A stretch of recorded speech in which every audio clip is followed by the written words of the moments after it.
मेरा मानना यह है कि भारत की राजनीति बदल रही है और उसका सबसे बड़ा ये जो घटनाक्रम चल रहा है वो उसका सबसे बड़ा प्रमाण है। इसको बड़ी ही सतर्क दृष्टि से देखने की आवश्यकता है। देखिए, मैं बार-बार उस पुराने इतिहास का ज़िक्र करता हूँ ताकि बात ठीक से समझ में आ सके और वो ये है कि 2014 में जब नरेंद्र मोदी प्रधानमंत्री पद की दावेदारी पेश कर रहे थे, उस वक़्त कांग्रेस सरकार में थी। तो कौ उस वक़्त भाजपा विरोधी एकता का कोई नज़ारा था नहीं। सब लोग अलग-अलग लड़ रहे थे। 2019 में लोकसभा चुनाव से कुछ पहले राजस्थान, छत्तीसगढ़ और मध्य प्रदेश के चुनाव कांग्रेस ने जीत लिए और कर्नाटक में भाजपा को सत्ता में आने से रोक दिया। तो फिर राहुल गांधी उस वक़्त कांग्रेस के अध्यक्ष थे। उस वक़्त कांग्रेस को लगा कि अब हम अकेले ही भारतीय जनता पार्टी को हरा सकते हैं। तो उन्होंने बहुत ज़्यादा दिलचस्पी नहीं दिखाई विपक्षी एकता करने में। विपक्षी एकता हुई, राज्यों के स्तर पे कुछ-कुछ करने की कोशिश की गई, जैसे उत्तर प्रदेश में कोशिश की गई, लेकिन कोई एक राष्ट्रीय परिदृश्य नहीं बना। तो वोटर की समझ में नहीं आया कि भई मोदी के खिलाफ एकजुट होकर कोई खड़ा हुआ है और अगर उसको वोट देंगे तो वो केंद्र में सरकार भी बना सकता है। ये स्थिति बनी। ये पहली बार हो रहा है कि विपक्ष एकता करते हुए दिखाई पड़ रहा है और इतनी तेजी के साथ में विपक्षी एकता होने की तरफ जा रही है, जिससे भाजपा वाले घबरा गए। और आप अगर पिछले 10 साल की भाजपा की जो प्रोपेगेंडा रणनीति है उसके ऊपर गौर करें, तो आप पाएँगे कि वो लोग एक्रोनिम का यानी संक्षिप्तीकरण का नामों के संक्षिप्तीकरण का सहारा लेकर काफ़ी लोकप्रिय तरीके से अपनी बात कहते रहे हैं। खुद प्रधानमंत्री अपने भाषणों में इस तरह के एक्रोनिम का बहुत सहारा लेते हैं और इंडिया शब्द का तो इतना सहारा लिया है हर तरह के जितनी भी योजनाएँ हैं सबके साथ इंडिया लगा हुआ है। खुद नरेंद्र मोदी मंच पर एक आजकल वीडियो चल रहा है जो कि सब लोग देख देख सकते हैं, vote for India, vote for India. जब वो विदेश भी जाते हैं तो भारतवंशियों के सामने एक्रोनिम और इंडिया शब्द का जो प्ले होता है, आपसी खेल होता है, उसके सहारे अपनी बातें बातें कहते हैं। तो पहली बार विपक्ष ने एक साथ 2 काम किए हैं। एक तो भाजपा को साफ दिखा दिया है कि वो एकजुट होने जा रहा है और एकजुट होने का मतलब ये होगा कि 250 से 350 के बीच में भारतीय जनता पार्टी के खिलाफ विपक्ष का संयुक्त उम्मीदवार खड़ा होना, जो पहले कभी भी नहीं हुआ। दूसरा काम उन्होंने ये किया है कि उन्होंने अपने मोर्चे का नाम इस तरीके से रखा है कि एक्रोनिम के हिसाब से वो इंडिया हो गया है। इससे भी बहुत ज़्यादा चौंक गए हैं। कल मैं एक टीवी चैनल के ऊपर बहस में था, तो वहाँ पे भाजपा के प्रवक्ता थे, उनसे बात बन नहीं रही थी, वो किसी सवाल का ठीक से जवाब नहीं दे पा रहे थे। जब उनके सामने बातें रखी गई तो उनकी समझ में नहीं आ रहा था कि इसको कैसे वो तर्क दें इसमें। तो ये स्थिति है, इस वक़्त भाजपा की स्थिति ये है कि उसकी समझ में नहीं आ रहा है कि इस पूरी परिस्थिति का मुकाबला कैसे करें? कौन-सी रणनीति अख्तियार करें? क्या करें मतलब? तो अभी तक तो पूरी कोशिश होती थी कि भाई इंडिया की ठेकेदारी भी उन्हीं के पास है, भारत की ठेकेदारी भी उन्हीं के पास है, राष्ट्रभक्ति की, देशभक्ति की, विकास की अ, सब चीज़ सबकी ठेकेदारी उनके पास है, हिंदुत्व की, सबकी ठेकेदारी, हिंदू धर्म की सबकी ठेकेदारी उनके पास है। आज स्थिति ये है कि अ, राष्ट्रीय मंच पर उनका एक मजबूत प्रतिद्वंदी उभर आया है, जो अभी 3 महीने पहले कहीं नहीं था, दिखाई नहीं पड़ रहा था और उसकी संभावना नहीं दिख रही थी। चूँकि संभावना नहीं दिख रही थी, इसलिए पार्लियामेंट में शेखी बगार दी एक अकेला उसके मुकाबले सब, क्यों तब ये उम्मीद नहीं थी कि ऐसा हो जाएगा। अब स्थिति ये है कि ऐसा हो गया है। अब जब ऐसा हो गया है तो खुद इधर ढूँढ-ढूँढ के छोटे-मोटे दलों को जमा करके किसी तरीके से अपना राष्ट्रीय जनतांत्रिक गठजोड़ ठोक-पीट के बनाने में चले हैं। एक ऐसा एनडीए, एक ऐसा मोर्चा इसकी पिछले 5 साल में कोई बैठक नहीं हुई, पहली बैठक हुई है। तो ये जो स्थिति है, वो स्थिति बताती है कि राजनीति बहुत तेज़ी के साथ करवट ले रही है। भाजपा सरकार के खिलाफ जो एंटी इनकम्बेंसी है, उस एंटी इनकम्बेंसी का लाभ पहले जो भाजपा का विपक्ष था, वो बँट जाता था उसके अंदर, बिखर जाता था। आज वो एंटी इनकम्बेंसी का लाभ एक ही ध्रुव पे जमा हुआ। और ये भाजपा के लिए सबसे ज़्यादा चिंताजनक बात है। मैं ये नहीं कह रहा हूँ कि भारतीय जनता पार्टी चुनाव हार जाएगी या विपक्ष चुनाव जीत जाएगा और 2024 के बाद विपक्ष की सरकार बनेगी, ऐसा कोई भविष्यवाणी मैं नहीं कर रहा हूँ। मैं केवल वो नजारा पेश कर रहा हूं, इसमें साफ दिखता है कि भाजपा को 2024 का चुनाव जीतने में बहुत मुश्किलों का सामना करना पड़ेगा। ये जो भाजपा की तरफ से एक बात कही जा रही है, वो ये कि ये सारे के सारे लोग जो परिवारवादी हैं और भ्रष्टाचारी हैं, खुद खुद प्रधानमंत्री ने ये बात कही। तो क्या इस तरह के तर्क में अब दम है, प्रधानमंत्री जो बार-बार दोहराते हैं? देखिए, वो उनको बहुत पहले से भ्रष्टाचारी और परिवारवादी कह रहे हैं, आपने ठीक कहा। तो ये तर्क वो लगातार देते रहेंगे और इस तर्क के लेनदार भी मौजूद हैं, इस तर्क के समर्थक भी मौजूद हैं। आप ये नहीं मानना चाहिए कि नरेंद्र मोदी के समर्थकों की संख्या अचानक कम हो गई है। नहीं, ऐसा नहीं है। या भाजपा कोई कमजोर पार्टी हो गई है, ऐसा नहीं है। परिस्थिति क्या है, भाजपा के प्रभाव क्षेत्र पर निगाह डालिए आप। जो भाजपा का जो कैचमेंट एरिया है, उसमें अगर एक वोट भाजपा को मिलता है, एक हिंदू वोट भाजपा को मिलता है, तो एक हिंदू वोट भाजपा के खिलाफ पड़ता है। भाजपा को जो वोट मिलता है वो पूरा मिल जाता है और भाजपा के खिलाफ जो वोट पड़ता है वो कई खंडों में टूट जाता है, बिखर जाता है वो। विपक्ष की एकता जो है, जो उस बिखराव को कम कर देगी, या तो खत्म कर देगी उस बिखराव को, या उस बिखराव को कम कर देगी।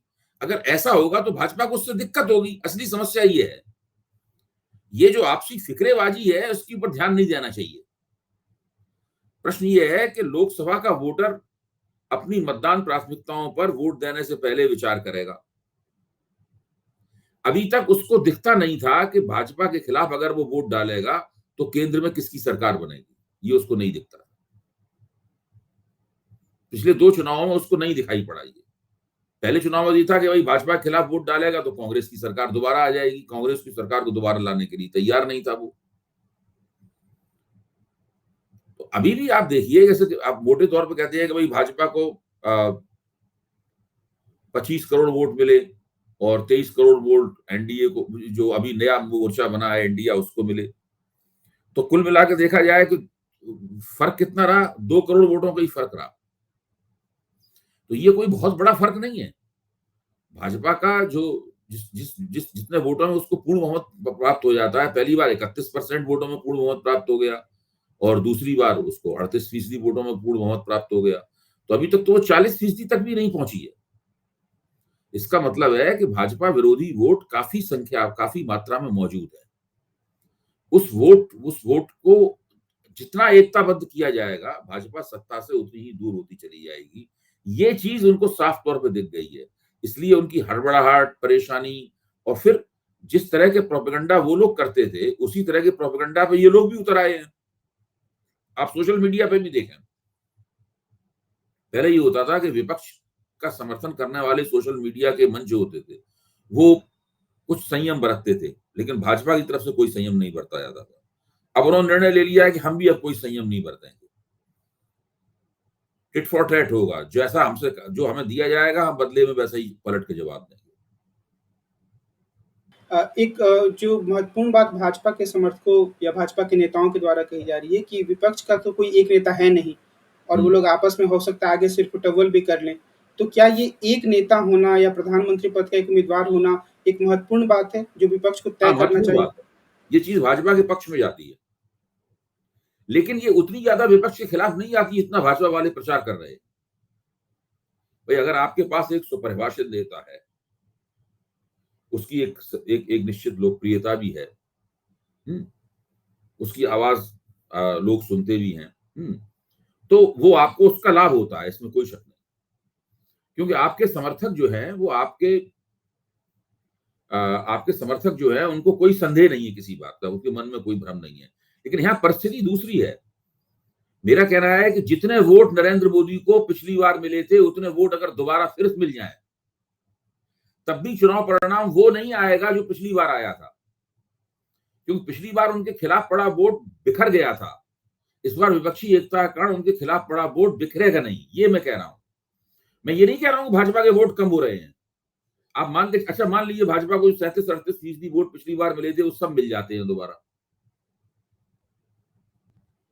लेकिन उनके खिलाफ जो वोट पड़ा हुआ था, वो वोट जब एकजुट हो जाएगा तो वो चुनौती अच्छी होगी, अच्छी मिलेगी। लड़ाई बहुत ही कांटे की होगी और बहुत सी जगहों पर जहां पर 75-80 सीटें ऐसी इस तरह की थी जहां पर मुश्किल से भाजपा जीती थी, मतलब वो सारे आंकड़े हम लोगों के साथ हैं, हम लोग कई बार उन आंकड़ों की चर्चा कर चुके हैं कि कितनी सीटों पे कितने वोट मिले थे, जो अंतर रहा था जीत हार का वो कितना रहा था, तो जहां एकता कहाँ पे फर्क डालेगी। तो ये मसला है। दूसरी बात ये है कि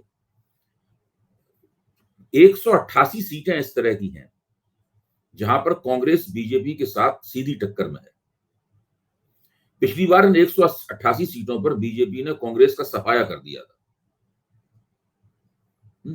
तो अब गेंद पूरी तरीके से कांग्रेस के पाले में है कि आप उन 188 सीटों पर भाजपा से कम 50% सीटें छीन के दिखाइए।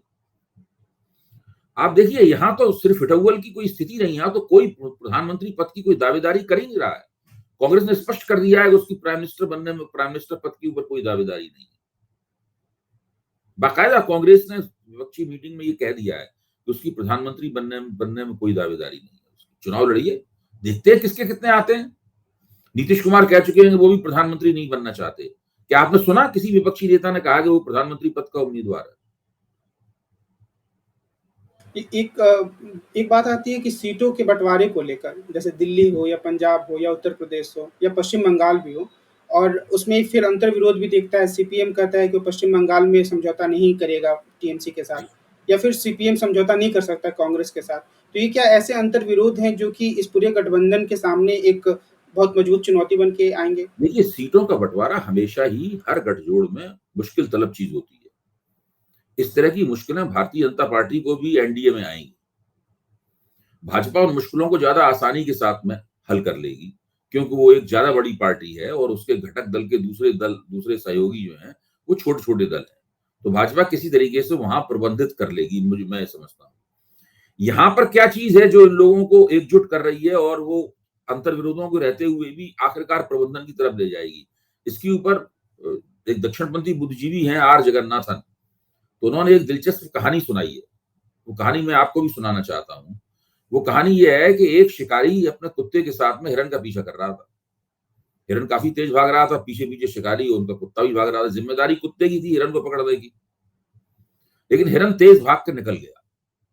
तो शिकारी ने कुत्ते के ऊपर ये तंज किया कि भाई तुमसे तेज ये कैसे निकला? तो कुत्ते ने पलट के जवाब दिया कि मैं तो आपके हंटिंग प्लेजर के लिए दौड़ रहा था, आपको शिकार करने का मजा आया इसके लिए दौड़ रहा था मैं तो। वो अपनी जान बचाने के लिए दौड़ रहा था,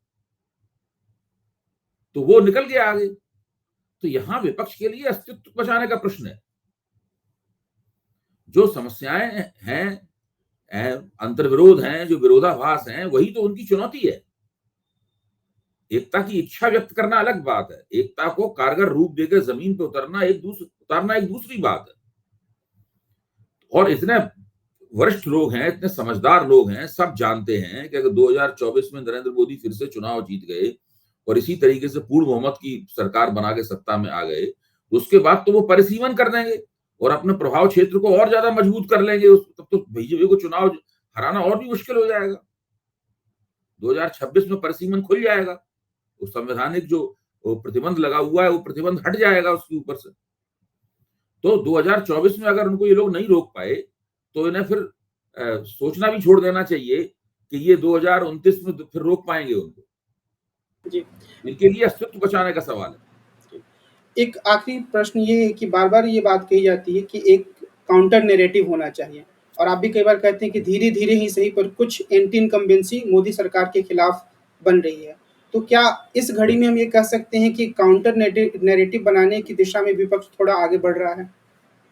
देखिए, काउंटर नैरेटिव तो बन ही रहा है। ये विपक्षी एकता भी उस काउंटर नैरेटिव का एक बहुत बड़ा प्रस्थान बिंदु है। विपक्षी एकता बनेगी, ये लोग अपना एक न्यूनतम साझा कार्यक्रम बनाएंगे। उसके बाद उसमें कहा गया है कि उसका विपक्षी एक जो नया मोर्चा बना है उसका एक दफ्तर होगा। उसमें कैंपेन, चुनावी कैंपेन किस तरीके से चलाई जाए, उसकी योजना बनेगी। क्षेत्रीय शक्तियां किस तरह से चुनावी कैंपेन चलाएं, सब लोग एक ही तरह की बात बोलें, एक दूसरे को काटती हुई बातें ना बोली जाएं, एक आलोचना हो तो उसका पैटर्न एक ही हो। तो ये सारी बातें तो कहीं नहीं है वहां पे। तो वो लोग अपनी एकता को न केवल बनाने की तरफ जा रहे हैं, बल्कि उस एकता का स्वरूप क्या होगा ये भी धीरे धीरे साफ कर रहे हैं। तो पूरी जो मैपिंग है विपक्षी एकता की, नक्शा नवीसी है, वो स्पष्ट होती जा रही है। मुझे यकीन है कि जैसे ही तेलंगाना चुनाव खत्म हुआ उसके बाद भारत राष्ट्र समिति के नेता चंद्रशेखर राव भी इसी विपक्षी एकता में आके शामिल हो जाएंगे, क्योंकि उनके सामने भी कोई विकल्प नहीं है। अभी कई नेता इस विपक्षी एकता के दायरे से बाहर है, वो एनडीए में भी नहीं। एनडीए और इंडिया के बीच में जो जगह है उसमें अभी कई विपक्षी पार्टियां मौजूद हैं। जैसे अकाली दल ना उधर है ना इधर है, बीजू जनता दल ना उधर है ना इधर है, वाईएसआर कांग्रेस ना उधर है ना इधर है, और भारत राष्ट्र समिति ना उधर है ना इधर है। ये सब मजबूत ताकतें हैं, बड़ी ताकतें हैं सब ये। तो इन ताकतों को भी तय करना होगा कि वो किधर जाएंगे आखिरकार अपने। और कांग्रेस ने यह भी बड़ी अच्छी तरीके से स्पष्ट किया है कि जो उम्मीदवारों का चयन के ऊपर कोई राष्ट्रीय फार्मूला नहीं होगा, कोई एक फार्मूला सब जगह नहीं चल सकता है। भाई किसका कहां दबदबा है ये तय करने का एक फार्मूला नहीं बन सकता है। सभी जगह की परिस्थितियां अलग अलग हैं, तो राज्यों की परिस्थितियों को देखकर तालमेल और कौन कहां क्या उम्मीदवार खड़ा किया जाए ये सब होगा तय। तो आप देखिए इतने कुशल नेता हैं, इतने समझदार लोग हैं, हम लोग तो ना बता सकते हैं उन्हें आप चुनाव कैसे लड़ें। उन्हें हमसे ज्यादा पता है कि चुनाव कैसे लड़ा जाएगा। एक आखिरी बात मेरे मन में आ रही थी जब मैंने कल अजीत पवार और उद्धव ठाकरे की तस्वीर एक साथ देखी कि नेता लोग पब्लिक में ऐसा दिखाते हैं कि वो एकदम अस्तित्व के लिए लड़ रहे हैं, फिर वो आपस में जाकर मिलते भी हैं, सार्वजनिक मंचों पर भी मिलते हैं। तो ये राजनीति का के बारे में क्या संदेश देता है, सकारात्मक या मुझे नकारात्मक? तो ये अच्छी बात लगती है। देखिए अगर राजनीति में अगर चुनावी प्रतियोगिता जो है वो कटुता में बदल जाए, जैसे कि आजकल बदल गई है चुनावी प्रतियोगिता, बहुत ही तल्ख हो गई है। इतनी तल्ख हो गई है कि लोगों ने एक दूसरे से नमस्ते करना, बातचीत करना भी बंद कर दिया है। तो ये नहीं होना चाहिए। चुनावी प्रतियोगिता अपनी जगह है, लेकिन लोगों को आपस में मिलते जुलते रहना चाहिए। एक तरह का नरमी एक दूसरे के प्रति होनी चाहिए। तो ये अपने आप में कोई बुरी बात नहीं लगती है मुझे। लेकिन ये धीरे-धीरे ये जो जिस तरह का दृश्य आप बता रहे हैं, ये दृश्य धीरे-धीरे दुर्लभ होता जा रहा है। तो आज की बातचीत को हम यहीं विराम देते हैं और जब हम नई परख के राष्ट्रीय मुद्दा कार्यक्रम के अगले अंक में मिलेंगे, तो देश की राजनीति में उभर रहे अन्य मुद्दों पर चर्चा करेंगे। अभय सर आपको बहुत-बहुत धन्यवाद। नमस्कार।